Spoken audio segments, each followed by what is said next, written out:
Genèse 4. L'homme s'unit à Ève, sa femme. Elle devint enceinte et donna naissance à Caïn.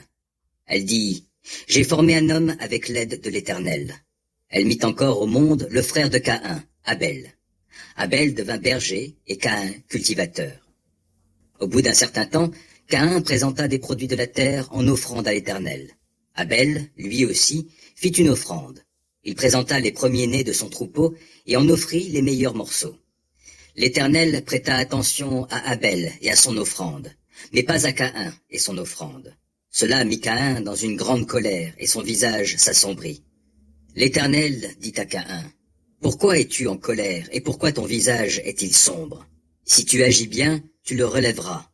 Mais si tu n'agis pas bien, le péché est tapis à ta porte. Son désir se porte vers toi, mais toi, domine-le. » Mais Caïn dit à son frère Abel, « Allons au champ. » Et lorsqu'ils furent dans les champs, Caïn se jeta sur son frère Abel et le tua.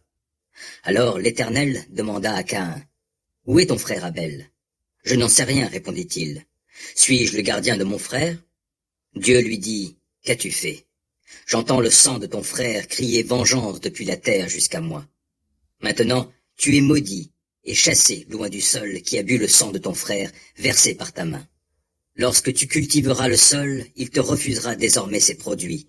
Tu seras errant et fugitif sur la terre. » Caïn dit à l'Éternel, « Ma faute est trop lourde à porter. Voici que tu me chasses aujourd'hui loin du sol fertile, et je devrais me cacher loin de toi. Je serai errant et fugitif sur la terre, et si quelqu'un me trouve, il me tuera. » L'Éternel lui dit, « Eh bien, si on tue Caïn, il sera vengé 7 fois. » Et l'Éternel marqua Caïn d'un signe pour qu'il ne soit pas tué par qui le rencontrerait.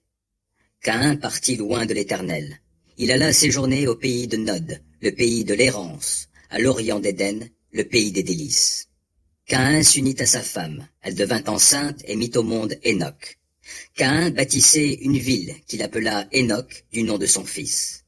Hénoc fut l'ancêtre d'Irad, qui eut pour descendants Méhouyaël, Métouchaël et Lémec.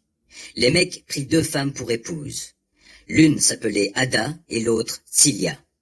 Ada mit au monde Yabal, le père des nomades habitant sous des tentes et au milieu de leurs troupeaux. Il avait pour frère Yubal, le père de tous ceux qui jouent de la lyre et de la flûte. Tsilia, de son côté, mit au monde Tubal-Caïn, qui forgeait tous les instruments de bronze et de fer. La sœur de Tubal-Caïn s'appelait Naama. Lémec dit à ses femmes, « Ada et Tsilia, écoutez-moi bien. Femmes de Lémec, et prêtez l'oreille à ce que je dis. J'ai tué un homme pour une blessure et un jeune enfant pour prix de ma plaie. Caïn sera vengé 7 fois, et Lémec 77 fois. Adam s'unit encore à sa femme, et elle mit au monde un fils qu'elle nomma Seth, car, dit-elle, Dieu m'a suscité une autre descendance pour remplacer Abel, que Caïn a tué. Seth aussi eut un fils qu'il appela Énoch. C'est à cette époque-là qu'on a commencé à prier l'Éternel.